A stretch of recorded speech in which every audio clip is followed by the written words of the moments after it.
Shout out to Kop-Ish. Shout out to Kopish, guys. Keep all the good work the up. two legends, Emil Heskey, Howard Gill. Can't get much better than that, guys. Yeah. You know what to do now. Like, comment, subscribe. I'm with legends, guys. Kopish.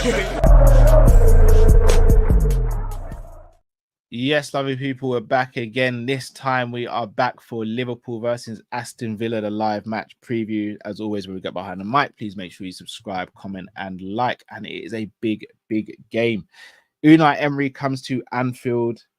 Arne Slot looks to improve on his already magnificent record where he has got 14 wins out of his first 16 games. And things are looking good as he's top of the league. But if we all know about someone who could spoil the party, that is Unai Emery and an Aston Villa team who are improving and are currently second to Liverpool in the Champions League as things stand. Matt Drift, how you doing this afternoon? How are we feeling about the game? Feeling good, feeling blessed. Big up the members who have obviously jumped in. We see you in the building. Love as always. Big up everyone. Like comments like this, I'm not gonna lie, they make you feel like it's worth the effort that we put in. So big up yourselves, peeps. And I'm nervous about the game. I'm happy. Obviously, yesterday's result, do you know what I mean? Top of the Champions League, and right now we're top of the table in the Premier League. But this game is no joke. I know Aston Villa lost to Spurs. They got battered by Spurs, yeah? I don't think that happens, though. I could be so wrong, but I think we're going to see a different Villa.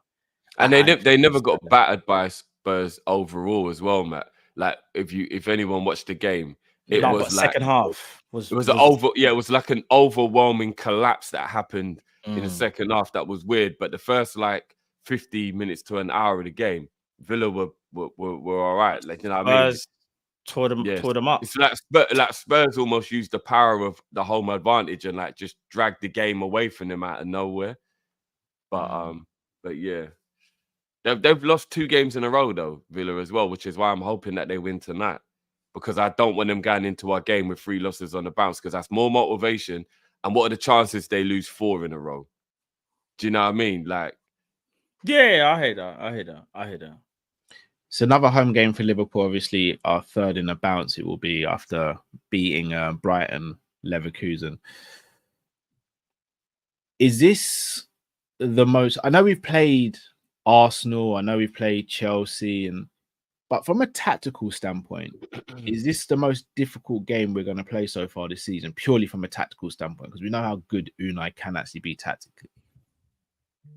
if it was away from home, I'd possibly be worried about that. At Anfield, not so much. Not so much.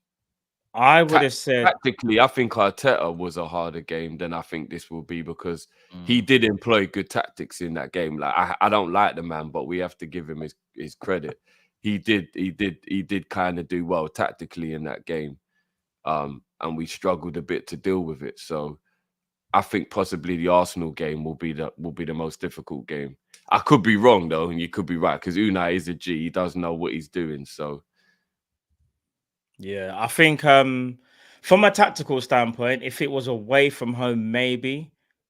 But I think us being at home, I don't think it'll be a tactical, sort of masterclass from Emery, so to speak. I mean, they will make changes from that Spurs game, though. For example, if I'm not mistaken, Leon Bailey didn't start the game. Be interesting if they start Bailey this time, but maybe not. Maybe they try and keep the game quite tight, because they'll put McGinn on the right-hand side again, and then Jacob Ramsey on the left, or would they be a little bit more adventurous? Like I said, they put Bailey there, I don't know. But Aston Villa are, if I'm not mistaken, away from home, haven't been that good away from home. Yeah, I'm seeing mixed emotions in the chat on that one, you know, Matt, because some people are saying they're bad away from home, and some people are saying they've got one of the best away records. So I'm confused. Well, all right, I'll tell you what now. I'll tell you their results. Hold on. I think people might be thinking potentially about Champions League. Or even last season. Because they're fifth in the away table. That's not too bad. How many games have they won away from home this season? Philip said 3 wins away from home, 2 draws and 1 loss. That's not bad. That's not bad away form at all. That's actually not bad. brilliant away form. 3 wins and 2 draws away from home. That's brilliant for So they haven't lost. No, but they've lost to Spurs, no? Yeah, that's only the one defeat. It must be. Yeah. I'm not gonna lie. 3 wins and 2 draws and 1 loss is That's not brilliant bad. It's away better. form. It's better than what I thought it was. I'll be honest with you. I thought it was worse Yeah, than that. yeah, I yeah. thought We they only. can't I even thought they beat only had 2 wins away from home. We can't even scuffer at that. That's good away form. But someone made a good valid point. Who have they played? Yeah, but come on, we got to debunk this now, guys. Prem is difficult. Do you know what I mean? Just a Like, genuine question. Who have they actually played? other than maybe Southampton at home or Ipswich at home, I don't really know if there's a game out there where you go, yeah, let's take credit away for that victory. Do you know what I mean? The Premier League is a difficult place, isn't it? I mean, they beat West Ham first game of the season, but West Ham are trash. They lost. But here's the thing, though, Arsenal. Matt. If we were going to West Ham tomorrow, would you not still be worried, though? That's the nature of the Premier League, bro. I understand. They lost at home to Arsenal. They beat Leicester away. They should have beat Arsenal. They beat, and I'll be real, they beat Everton at home, but they got lucky because Everton were like 2-0 up in the 80th minute, bro. And it just collapsed. They beat Young Boys 3-0. They beat Aston, they beat Wolves 3-1. Wolves are near the bottom of the table. They beat Wickham 2-1. They drew away to Ipswich 2-2. They beat Bayern at home. They drew to Man United at home. They beat Fulham away from home, probably their best result in my opinion, 3-1. And they beat Bologna 2-0, drew to Bournemouth at home, lost to Palace away at the Cup, and then they were beaten by Spurs away from home. So Villa are not doing badly. Villa are doing all right, to be fair. They're doing all right. So If I was to ask you, who would you say Aston Villa's biggest threat to Liverpool are? Who would it be and why?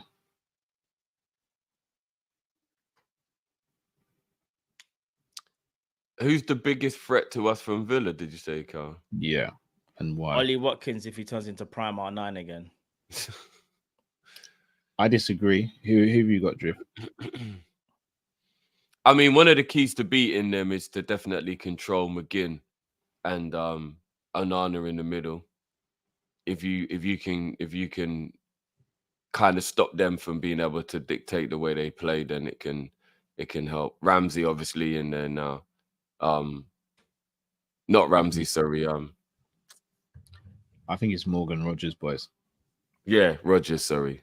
Not Ramsey, Rogers. I think Rogers is the main issue, especially given that we have seen in the last few weeks that players are able to get through our midfield. Yeah. He is someone who's very good with the ball at his feet, makes late runs, gets into the box, has an eye for goal, has a good pass on him as well. He's the one we have to keep quiet. Another one is Duran. If he starts, even if he doesn't start though. Yeah, even if he comes off the bench. Because Watkins has been stinking up the joint, if we're being honest. Duran has got some clutch goals for them. He does worry me if the game is tight and they bring on Duran, because Duran is a problem. And you're right, Morgan Rogers between the lines is a problem. Leon Bailey's another problem. If Leon Bailey, because here's the thing, Aston Villa do have those changes that they can make late in the game and cause problems in it. Do you get what I'm saying? So someone like a Leon Bailey, Tsimikas needs to be on his A game. And listen, I don't want to be disrespectful. We'll get onto the starting lineup. I don't want to see a certain left back play this game. I'm just saying. So let's do it then. If you haven't already, guys, smash that like button, subscribe if you're new to the channel as well. I've taken the liberty of filling in some of the players. So obviously I filled goalkeeper, right back, centre backs, the 2 pivot positions and right wing. Surely Tsimikas starts this on the back of 2 very good performances. If it ain't Tsimikas, Slot will have to be questioned. That's me being honest. Yeah, I agree. Has to be Tsimikas. It's not even a debate at this point. I'll say it. I said it earlier on today, and I'll say it again. We spoke about Cal in the morning show. Literally, Tsimikas is now the number 1 left back at Liverpool because of this current robber. Yeah. So it has to be Tsimikas. Do you agree, Jess? Yeah, 100%. So Simi left back. Shout out Benjamin Mendy, who just won his case for getting wages. Oh, congrats to him. He deserves that. Yeah. Yeah, for Man's real. life was ruined. I'm actually Yeah, I happy did see for him. something about on Twitter, innit? He's It's Man City have to pay him 2 years worth of wages, isn't it? mad. Yeah, rightly so. This is where it gets techie. Third midfielder. Hold on. In fact, does McAllister start this game? No. Aston Villa at home. You wanna? I'm not gonna lie, guys. I'm actually playing Jones. I think McAllister's form, other than the second half where we did improve yesterday, his form hasn't been good. All right, let me say this. They've got Anana, who I'm not gonna lie, when he's on form, he's an absolute menace. He can cover ground. He's actually pretty decent on the ball. And Powerful. Yeah, powerful. And he's the one that will be able to shield the ball and lay it off for Rodgers. We need to get in and around him. If that's the case, I've just realized something. This is going to be kind of mad what I'm about to do here. But McAllister has to get dropped. I can't believe I'm saying this. Because he's out of form. So I'm saying Jones in the pivot. Yeah. Jones is in the pivot. What are you saying, So Carl? you're taking McAllister. Both of you taking McAllister out. Yeah, but it could come back to. Yeah. Unfortunately, his form. He needs to sit this one out.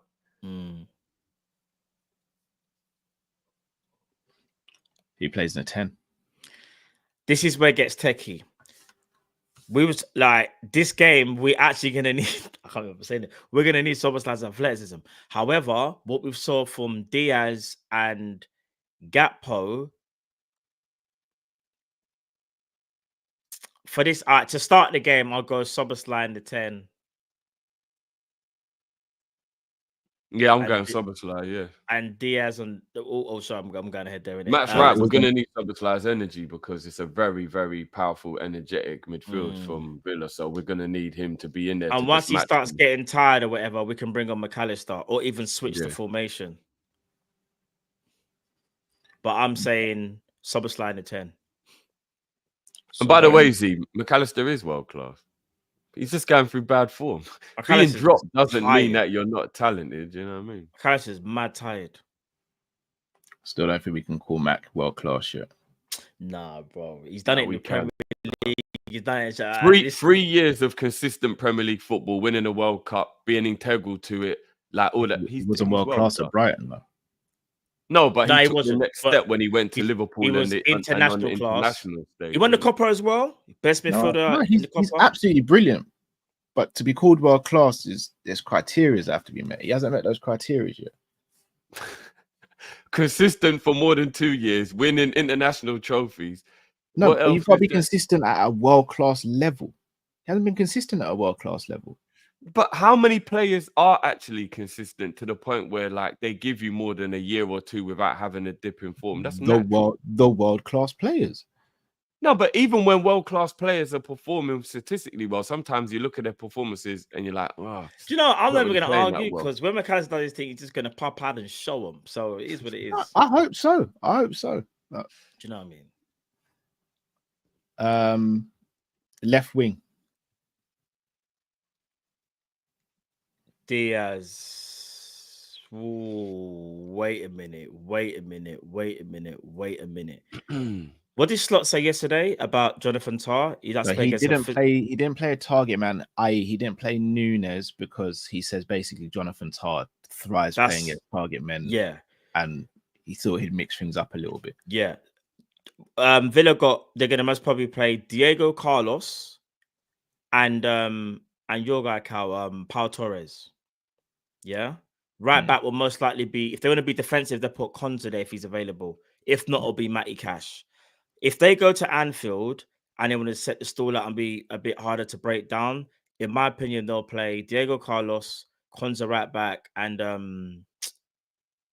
Pau Torres. And then obviously left back will be former Everton, what's his name? Digne.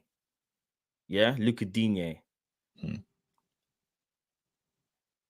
This game is actually probably better suited for Diaz, you know. I don't know, because if you look at the way Villa play, they do play a high line. Would they do that against us though? That's the question. Because if they play a high line, then it will suit Nunes more to be able to make the runs in behind. So it depends. It just depends, isn't it? But at the same time, it looked so good yesterday with Gakpo, Salah, and Diaz that maybe we just go again with what looked so good. The thing is, big at the chat, they say they always play with a high line, which is kind of true. If it is a high line thing, then I guess you are better off playing Nunes. However, I just think Gakpo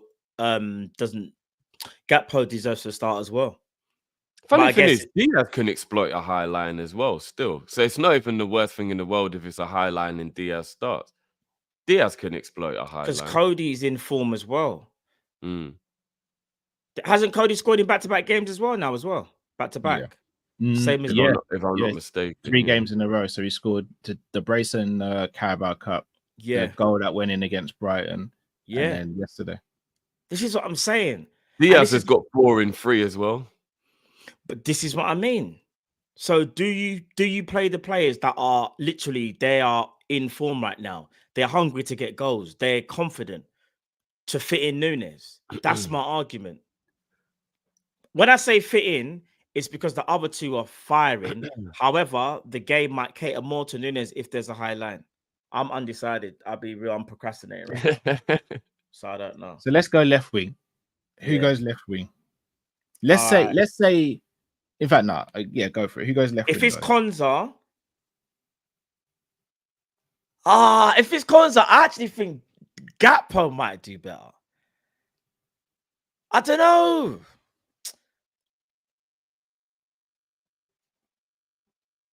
I don't know. You man make this decision. I don't know. But see, the people in the chat are saying this is why you take out Szoboszlai. But I feel like we need Szoboszlai to use against Onana. But if you take out Szoboszlai, who do you play in Szoboszlai's position? They're trying to say we should play Diaz in the 10, innit? Not for me. Oh, what? And just go all out attacks? It'll be Diaz, Nunes, Gakpo, and Salah. But I almost feel like it's a bit too gung ho. It is.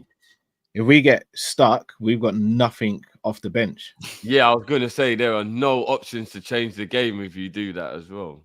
Ian Bill settings. Got nothing left. You'd have to make sure that he was 2-3-0 up to not have to worry about not having any attacking changes on the bench.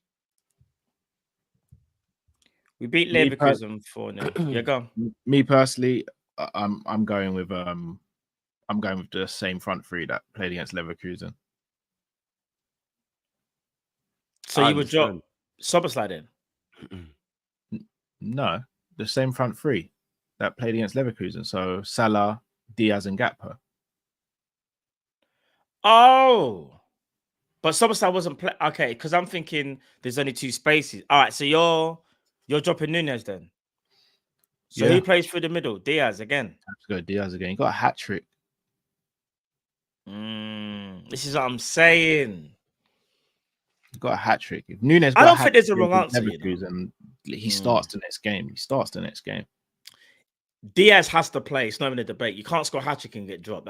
It's not like he scored a hat trick against some like team in the Carabao Cup, like a Preston or something. He scored a hat trick against Leverkusen. He has to stop. Yeah.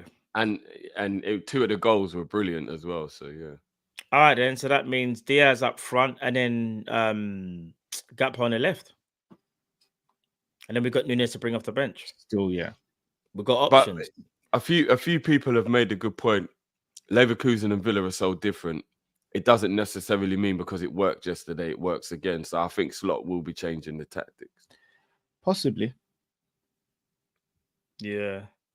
Obviously, I think we'll play more like we played against Arsenal. Villa how we played against Leverkusen. I hope not. I think that. No, I don't mean. I mean from a tactical point of view, not like the actual output. Like I think we'll go long, I think we'll like try and. I don't think we'll just do the passing out from the back and all pretty passing. So I think we might just be like, they've got a powerful midfield. Let's miss. I think that goes into Villa's hands if you play because Yeah, Villa, I'll they're be honest pretty with good in you. the air. I don't think Slot does that again. You don't know. No, I think Slot. The idea that Slot was trying to implement for me made all the sense in the world, but it wasn't executed very well. I don't think he does that again because he's now seen enough times that we're able to play out from the back no matter the opposition.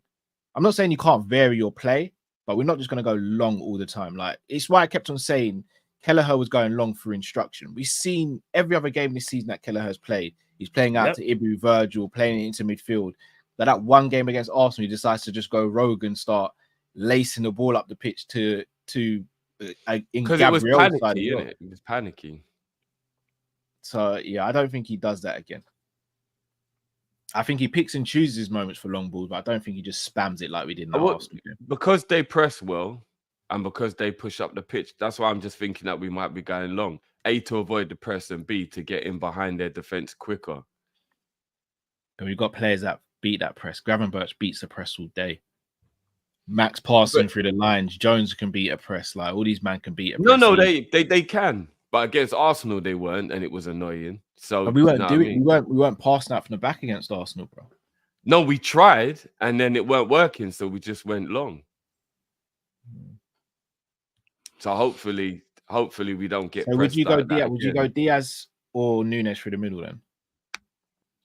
I think Diaz deserves to play after getting a hat trick. I do. Like, if you get a hat trick and you play that well, I think you deserve to play. But I also think that we can't just assume it'll work as well because Leverkusen and Villa are two totally different teams. I agree with this thing right here. I think Villa would. I don't think it'll be a high line. I think it'll be a mid-block 4-4-2 as well, personally. Maybe. That's what I think they'll do. Emery is very good at adapting to both styles, so. Very true, very true. All right, let's have this super before we do score prediction. Shout out to John. Let's big up Cal, Matt, and Drift. Liverpool 3, Aston Villa 0. What's your score prediction, guys?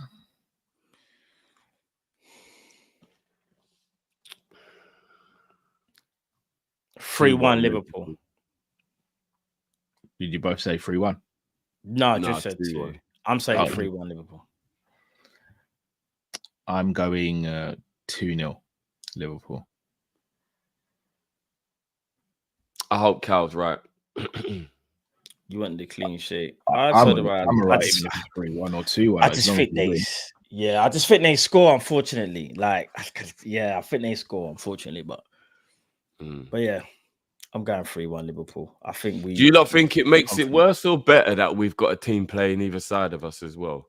Just quickly, we've got City play just before us, and we've got Arsenal play the following day. Is that beneficial in any way? Is it a hindrance in any way? Do you not think it matters? I don't think it changes anything personally. Because City go top if they win, so obviously it does add the pressure. You have to win to get top spot back. I think the pressure is actually more City lose. Do you think so? Yeah, because as us as a fan base would be so onto them being like, look how we were against Brighton after City and Arsenal lost. We were so like, we need this win. We need this win. If City go out before us and they lose to Brighton, but if City lose, could that not put some swag in our step? Though, nah. Like, we're already top and they've just dropped points. Different Liverpool, right, let's just do this. You know, like it might be different. I think the fans put pressure on them. They almost want to. The pressure would be on from like the first minute, go and get the win, and like. Whereas if City win, it'd just be like, let's just go out and do our job. Whereas if the fan base, because I'm guilty of it as well, I'll be like, we need to take advantage of this. City have just lost. We can go how many points clear? 5 points clear of them. If we go 5 clear of City and 10 clear of Arsenal before Arsenal play, that would be the greatest way to go into the international break you've ever seen. Yeah, 100. Right. City aren't losing though. There's absolutely no chance Guardiola loses 4 games in a row. Not even a chance. I mean, it's the first time they lost 3 in a row in his whole career. Exactly. So never say and never. Lightning doesn't strike twice, bro. I'm just saying, never say never, though. He has to keep on striking the same spot.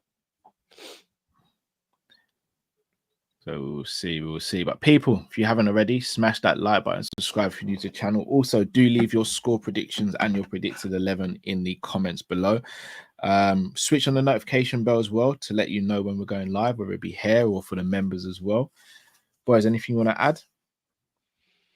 No, big up as always. Love to the people. Big up John for the super. And catch me tonight for Inter Milan versus Arsenal over on Big Up, guys. Watch along special tonight. We're going to have some fun. So come and join me for that one tonight, guys, on Big Up at 8 o'clock tonight. Starting around 10 to 8. Arsenal, Inter versus Arsenal. It's going to be a good one. No, big at the chat, man, each and every time, man. Trust me. Matt, you on tonight as well?